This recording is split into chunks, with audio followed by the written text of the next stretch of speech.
વિશ્વ દાખલો છે fx is equal to sin x minus cos x upon x minus pi by 4 x not equal to pi by 4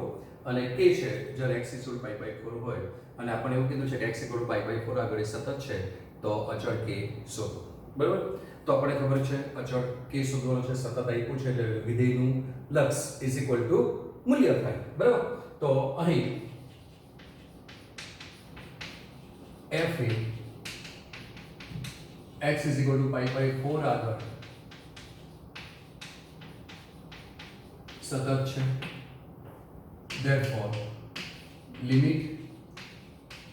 x tends to pi by 4 fx is equal to f of pi by 4 થશે હવે this is limit x tends to pi by 4 fx જે છે તે sin x minus cos x upon x minus pi by 4 આપેલું છે તો sin x minus cos x upon x minus pi by 4 is equal to f of pi by 4 f of pi by 4 કેટલા આપેલા છે k તો એની k value મૂકી દઈએ હવે આ તો કોઈ ફોર્મ્યુલા નથી sin c minus sin d ની ફોર્મ્યુલા છે cos c minus cos d છે તો sin c minus cos x છે એટલે sin x minus cos x કોઈ ફોર્મ્યુલા લાગશે નહીં તો તમારી પાસે a is equal to 1 b is equal to 1 છે x sin અને cos ના સહગુણકો 1 1 છે એટલે √2 એટલે 1 upon √2 વડે ગુણીએ અને ભાગીએ બરાબર છે તો તમને ખબર છે r cos θ માં a cos x b sin x માં r વડે ગુણવાનું અને ભાગવાનું r એટલે વર્ગમૂળમાં a² b² થાય બરાબર એ યાદ છે તમને યાદ છે ને હા આવું કંઈક હતું કે f of θ is equal to a cos θ plus b sin θ હોય તો આની રેન્જ જે છે તે r is equal to √a² plus b² બરાબર તો રેન્જ પ્લસ r થી માઈનસ r થાય તો √a² plus b² એટલે cos અને sin ના સહગુણક તો 1 1 છે એટલે 2 એનું વર્ગમૂળ એટલે √2 થાય એના વડે ગુણીએ છીએ અને ભાગીએ છીએ એટલે તમારી પાસે કોઈ ફોર્મ્યુલા એડજસ્ટ થશે જે કરવી હોય તે કરી શકો બરાબર તો √2 વડે ગુણ્યા અને √2 વડે ભાગીએ છીએ તો sin x 1 upon √2 minus cos x 1 upon √2 એટલે √2 વડે ગુણીએ છે તો √2 વડે ભાગવાનું એટલે બંનેને ભાગવા પડશે એટલે મેં આવી રીતે સેપરેટ લખી દીધા છે તમને સમજાય છે whole upon x minus pi by 4 is equal to k થશે is equal to k થાય બરાબર હવે sin a cos b અથવા sin a sin c પણ થાય બરાબર તો આપણે sin cos sin ની ફોર્મ્યુલા લે cos ની ફોર્મ્યુલા નથી જતા તો sin a cos b તો cos પણ કેટલો થાય pi by 4 minus cos a sin b તમારી પાસે આ ફોર્મ્યુલા છે કે sin a cos b minus cos a sin b તો જવાબ તમારો આવે sin a minus b તો આ જે ફોર્મ્યુલા છે એ ફોર્મ્યુલા એપ્લાય કરીએ આપણે તો એ ફોર્મ્યુલા એપ્લાય કરીએ તો જવાબ શું આવશે sin a આ કોણ થશે cos pi by 4 લખવું પડશે √2 અચળ છે ને બહાર લખી લઈએ તો √2 limit x tends to pi by 4 limit x tends to pi by 4 જવાબ આવશે sin x cos pi by 4 minus cos x sin pi by 4 તો આ સ્ટેપ નો લખો direct sin x pi by 4 લખશો તો પણ ચાલશે પણ સમજ ન પડે કોઈકને એટલા માટે આપણે લખીએ છીએ whole upon x minus pi by 4 right is equal to k આપેલો છે આપણને હવે આ ફોર્મ્યુલા થવાની sin a minus b sin a minus b તો this is √2 તો sin a minus b એટલે આ થશે sin x minus pi by 4 અને એ પણ x minus pi by 4 છે તો હું બંને બાજુ જો minus pi by 4 કરું તો શું થઈ જાય તો કે લિમિટ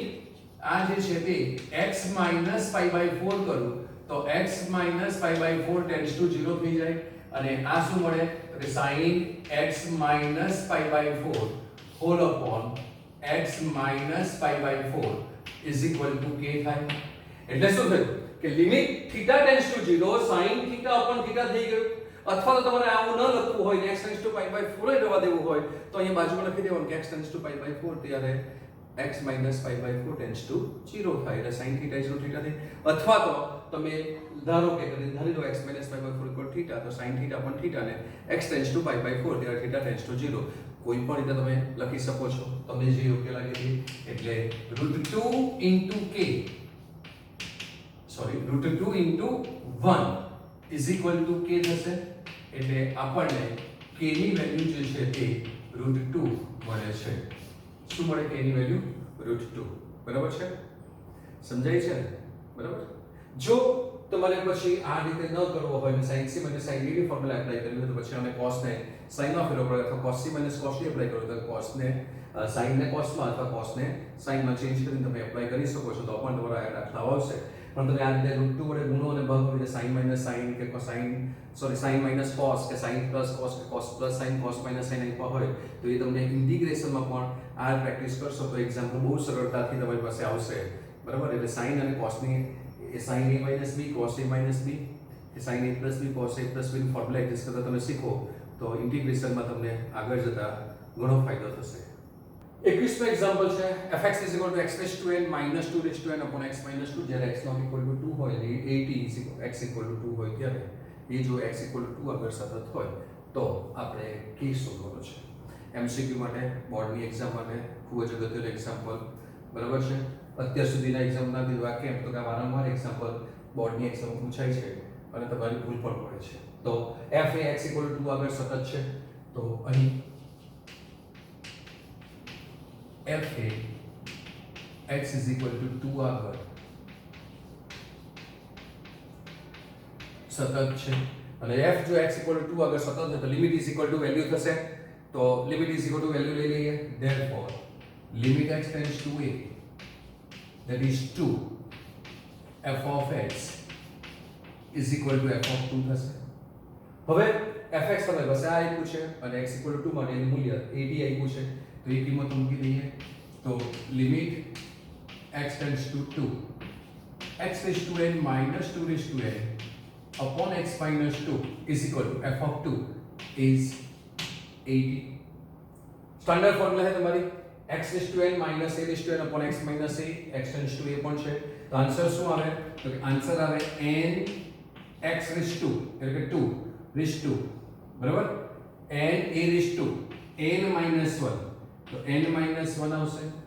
is equal to અને 16 into 5 લખાય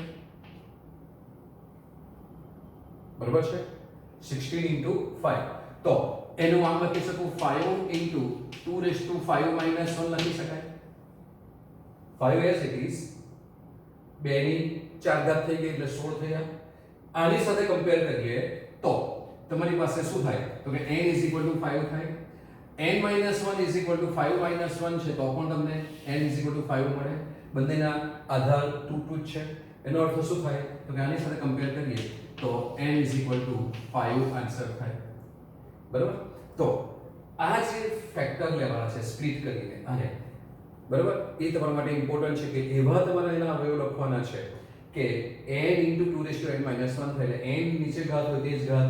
minus 1 ઉપર થવા જોઈએ તો અહીંયા 5 તો ઉપર 4 ઘાત જોઈએ તો 2 ની 4 ઘાત 16 થાય અને અહીંયા 5 એટલે 16 પંચા 80 થાય એટલે જે આ અવયવ પડ્યા છે એ તમારા માટે આ એક્ઝામ કરવા માટે ઇમ્પોર્ટન્ટ સ્ટેપ છે એ તમારે યાદ રાખવું પડશે એ તો હવે તમે ગણ્યો છે એટલે યાદ રહી જશે બરાબર છે આ ટાઈપના કંઈ પણ ચેન્જ કરીને આવા કે વિષયો પૂછી શકાય ત્યાર પછી fx is equal to cos square x minus sin square x minus 1 upon root x square plus 1 minus 1 x not equal to 0 હોય ત્યારે અને equal to 0 હોય ત્યારે કે આપેલું છે તો x equal to 0 અગર સાતત્ય ચકાસવાનું છે તો f એ શું છે તો કે અહીં f A x is equal to 0 આગળ સતત છે માટે limit is equal to value થશે જે રીતે અહીંયા લખ્યું તો therefore limit x tends to 0 f of x is equal to f of 0 થશે રાઈટ તો limit x tends to 0 fx તરીકે વિધેય તરીકે એક જ આપેલું છે તમારી પાસે તો કે cos square x minus sin square x minus 1 whole upon root x square plus 1 minus 1 is equal to k આપેલો છે વેલ્યુ f ઓફ 0 k આપેલો છે તે લખી દઈએ. વર્ગમૂળ કોણ છે? તમને ખબર છે કે આ રીતે વર્ગમૂળ હોય લક્ષમાં ત્યારે આપણે શું કરતા હતા? ઉપર નીચે અનુબંધ વડે ગુણી દેતા હતા, બરાબર છે, સમયકારક અવયવ વડે. અને હવે તમારી પાસે cos square minus 1 minus sin square થાય, અને આ માઈનસ કોમન કાઢવા જાય તો કંઈ ન થાય. એટલે આપણે આ બેની જોડી બનાવીએ તો તમારી પાસે ફોર્મ્યુલા આવી છે કે cos square theta plus sin square theta is equal two 1 થાય. પણ આ તો cos સ્ક્વેર માઈનસ 1 છે, તો cos સ્ક્વેર થીટા માઈનસ 1 કરીએ તો sin ને સામે લેવો પડે, એટલે માઈનસ sin સ્ક્વેર થીટા થાય. આવું તમને યાદ છે. તો આની વેલ્યુ આ બેને ભેગા કરીશું તો શું જવાબ મળશે મને? sin સ્ક્વેર x પણ કેવો માઈનસ મળશે, બરાબર. આ રીતે તો એ લખીએ તો therefore limit x tends two 0 minus sin square x, અને આ minus sin square x m ના m, અને જે નક્કી કર્યું છે તે પ્રમાણે આના અનુબંધ અવયવ વડે ઉપર નીચે ગુણી દઈએ તો વર્ગમૂળમાં x સ્ક્વેર પ્લસ 1 માઈનસ 1, તો વર્ગમૂળમાં x square plus 1 plus 1 whole upon root x square plus 1 plus 1 is equal to k થશે. હવે તમને યાદ છે લિમિટમાં શીખી ગયેલા ગેરમૂળમાં કે જ્યારે આવી રીતે સમયકારક અવયવ વડે તમે ગુણો અને ભાગો છો ત્યારે એક જે છે તે કામ આવશે ને એક એક્સ્ટ્રા હશે, તો તે એક્સ્ટ્રા હોય ત્યારે સેપરેટ લિમિટ આપી દો. તો આપણી પાસે આ a - b a + b થશે, તો આ સેપરેટ છે, અલગ છે, એને અંશમાં અલગ લિમિટ આપી દઈશું. અને અહીંયા -2 sin સ્ક્વેર x થઈ ગયા, એટલે તમારી પાસે આ માઈનસ આગળ લખી દઈએ, એટલે therefore 2 ને પણ આગળ લખી દઈએ તો લિમિટ x ટેન્ડ્સ ટુ 0 આ sin સ્ક્વેર x થાય છે whole upon a square minus b square, બરાબર. આ -2 બ્રેકેટમાં લખીએ a square minus b square થશે, આનો વર્ગ એટલે x સ્ક્વેર પ્લસ 1 થશે, અને માઈનસ 1 નો વર્ગ એટલે 1 થશે, એટલે શું થશે તો કે x સ્ક્વેર પ્લસ 1 માઈનસ 1, અને આને લિમિટ અલગ આપી દઈએ તો લિમિટ x ટેન્ડ્સ ટુ 0, બરાબર છે, લિમિટ x ટેન્ડ્સ ટુ 0, બરાબર. તમારી પાસે આ જે છે તે a square minus b square થઈ જાય છે, a plus b a minus b, તો આ એક્સ્ટ્રા રીતે આપણે અલગ લિમિટ આપવાની 11મા ધોરણમાં શીખેલા. તો લિમિટ x ટેન્ડ્સ ટુ 0, અને આની લિમિટ અલગ આપવાની છે, એટલે x square plus 1 is equal to k થશે, બરાબર.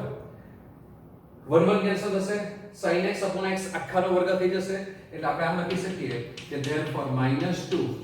લિમિટ x ટેન્ડ્સ ટુ 0 અને sin x upon x આખાનો વર્ગ, એક ઉપર sin નો પણ વર્ગ છે, છેદમાં x નો પણ વર્ગ છે, એટલે sin થીટા પણ થીટા હોલ સ્ક્વેર થઈ ગયો તમારી પાસે. અને આમાં x = 0 મૂકીએ તો √1 + 1, એટલે 1 + 1 2 થશે, એટલે 1 + 1 ઇઝ ઇક્વલ ટુ 2 થશે, તો 1 + 1 બરાબર ઇન્ટુ k. આ 1 સ્ક્વેર, આ -2, આ 2, એટલે શું જવાબ આવશે તમારી પાસે તો કે -2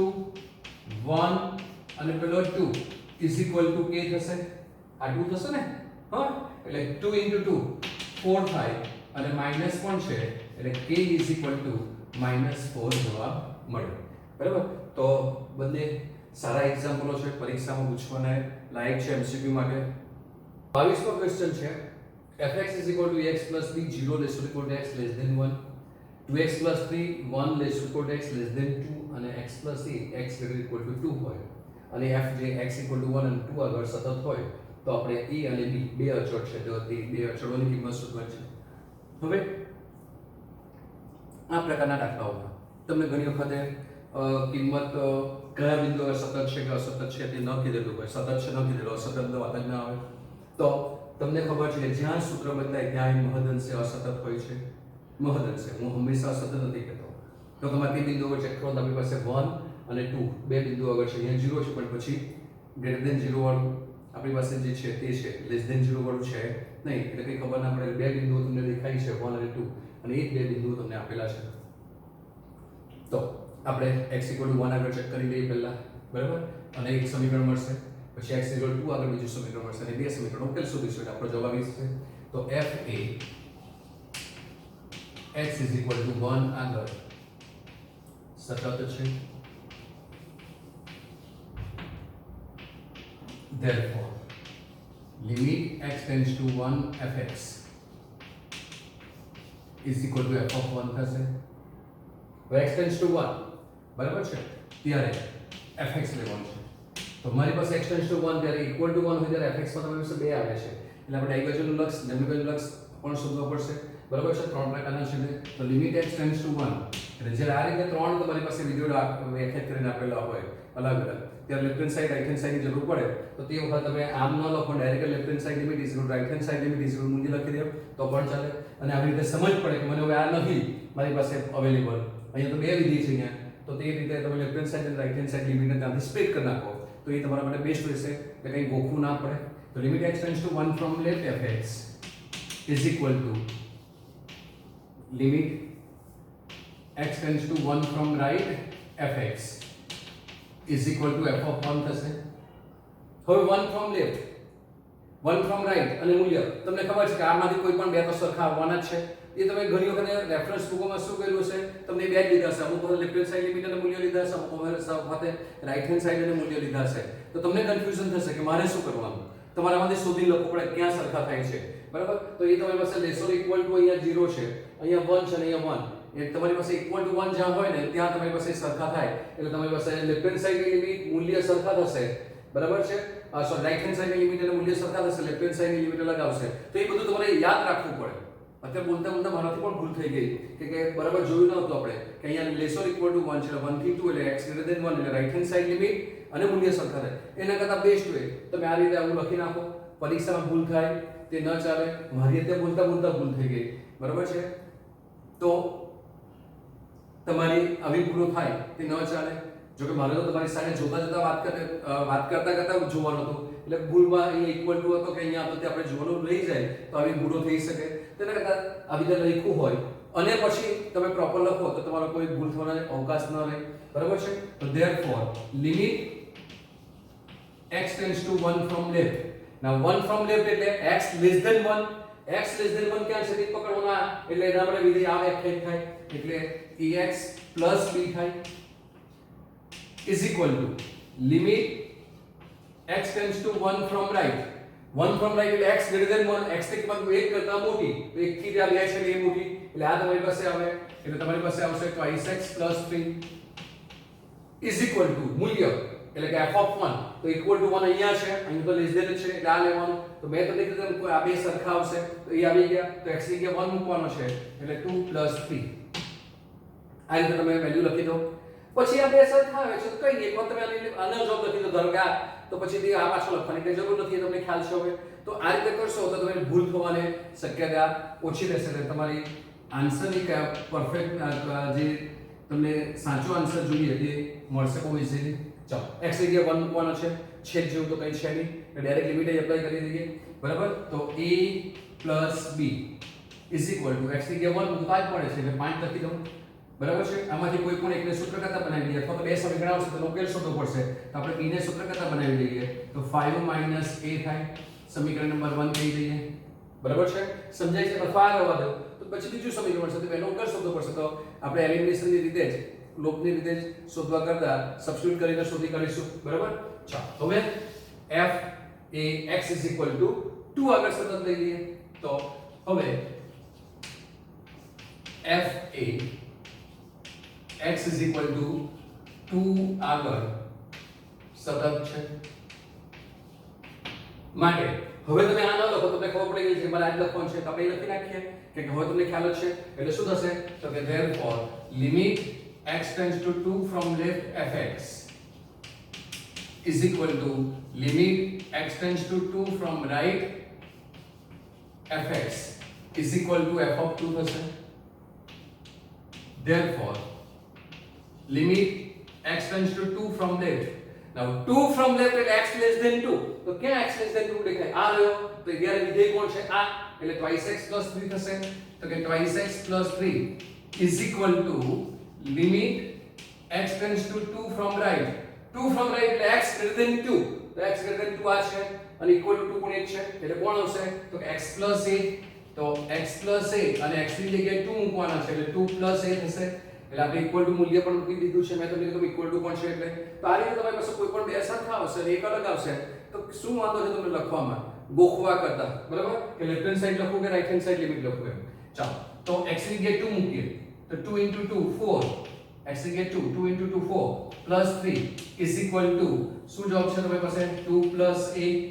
so therefore 4 ને 3 7 અને આ 2 એટલે 5 એટલે a is equal to કેટલા મળશે 5 અને આ a ની કિંમત આ તો સારું છે ડાયરેક્ટ અહીંયા a ની કિંમત મળી ગઈ છે ઘણી વખત શું થશે તમને આવી રીતે સમીકરણ મળશે તો તે સમીકરણ અને આ સમીકરણ એનો ઉકેલ શોધી કાઢવાનો તો એ ડાયરેક્ટ કિંમત મળી જાય છે તો b 0 કેટલા થશે 5 - 5 એટલે 0 તો 1 પરથી b is equal to 0 therefore a is equal to 5 અને b is equal to 0 મળે જે તમારો જવાબ છે બરાબર સમજાય છે હા ને